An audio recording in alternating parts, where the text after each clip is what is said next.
ब्रह्मा जी, विष्णु जी और शंकर जी थे। उनके सामने पराम्बा जगदम्बा का प्रकट हुई और वो कहती हैं कि मेरा वर्णन कौन करेगा, मेरा वरण कौन करेगा, मतलब मुझे कौन ग्रहण करेगा। तो विष्णु जी और ब्रह्मा जी की ने तो गर्दन नीचे कर ली अपनी कि जगदम्बा का तेज प्रभाव इतना है।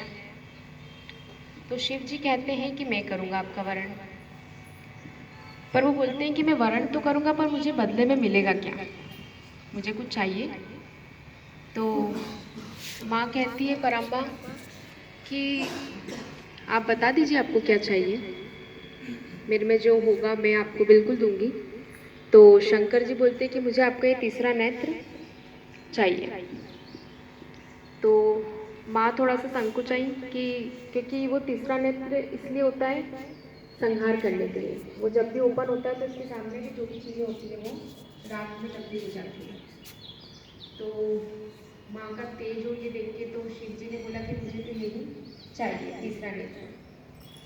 तो फिर शिव जी ने माँ का वरण करा और माँ ने उन्हें अपना तीसरा नेत्र दिया। तो शिव जी को हुआ कि तीसरा नेत्र होता किस लिए, मतलब क्या है। तो उन्होंने बोला इतनी ऊर्जा आ गई शरीर में, तीसरा नेत्र मेरे को मिला। तो उन्होंने उसका अनुभव करने के लिए उसे खोला क्योंकि उनमें बहुत जिज्ञासा थी कि मैं देखूं कि क्या है क्या नहीं है। तो सामने पराम्बा माँ थी, तो उन्होंने तीसरा नेत्र खोला तो माँ ही भस्म हो गई, तो राख का ढेर बन गया माँ का। फिर शिव जी ने क्या करा, वो राख को 3 भागों में बांटा। उन तीनों भागों में एक से ब्रह्माणी जो कि ब्रह्मा के पास गई, दूसरी राख के ढेर से रमा जो कि विष्णु के पास गई लक्ष्मी जी, और तीसरा जगदम्बा माँ का प्रादुर्भाव हुआ उससे। फिर जो बची हुई राख थी, भगवान ने सोचा इसका क्या करें। तो वो जो तीनों वो जो राख बची हुई थी उसको फूंक मार के उड़ा दिया गया और उसका ये बताया गया कि ये जितनी भी समस्त जगत में नारियां हैं वो वही राख का कर्ण है।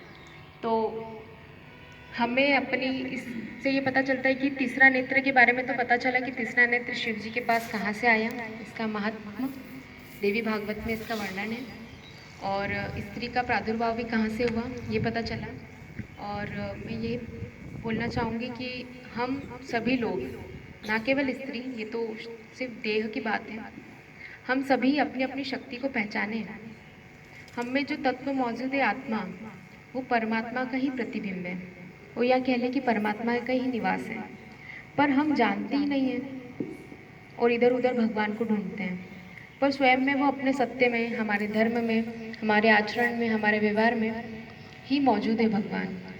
तो जब भी आप कुछ भी कर्म करें तो ईश्वर को समर्पित करें, क्योंकि वो भगवान ही करवा रहे हैं, वो है ही उनका। पर आप उनको समर्पित करते जाएंगे तो आप कर्म में फंसेंगे भी नहीं, क्योंकि अगर आप कर्म करेंगे फिर उसका आपको फल मिलेगा, गलत कर्म करेंगे गलत मिलेगा। तो हर एक प्रत्येक कर्म को, जो भी आप करते हैं वो ईश्वर को समर्पित करिए।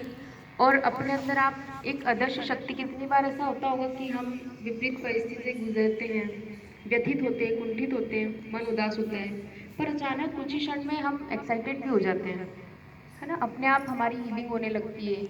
कुछ विचार ऐसा आता है, विचार को औषधि बताया गया है वेद में।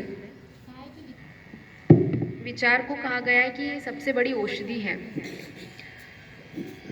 हमारा मन व्यथित है, विचलित है, कुंठित है, पर अगर एक विचार भी अगर हमारे मस्तिष्क में, हमारे मन से अगर ऐसा गुजरता है जो हमको उत्साहित कर देता है, हम बहुत एक्साइटेड हो जाते हैं, वापस से हारी हुई महसूस करते तो हम जीत अनुभव करते हैं, तो वो एक विचार के कारण। और वो विचार कहाँ से आता है? सत्संग करने से। अच्छे लोगों का संग करें। जब भी आपको जीवन में उदास हो, कुछ बातों का सवाल ना मिले, या व्यथित हो, या जो भी परिस्थिति हो, तो आप परमात्मा के समक्ष उनके सामने जाने का, उनके अपने में अनुभव करने का एक ही माध्यम है सत्संग। जब आप ऋषि मुनि या फिर भागवत सुनेंगे, भजन करेंगे, या जो भी आप आध्यात्म का चिंतन करेंगे, सत्संग करेंगे, तो आप में अपने आप ही ऊर्जा का प्रवाह होगा। जिस भांति प्राणायाम करते हैं तो हम एकदम रिलैक्स फील करते हैं, हमारी प्यूरिफिकेशन होता है पूरी बॉडी का, श्वासें पे नियंत्रण होता है, वैसे ही हम सत्संग भी बहुत ज़रूरी है।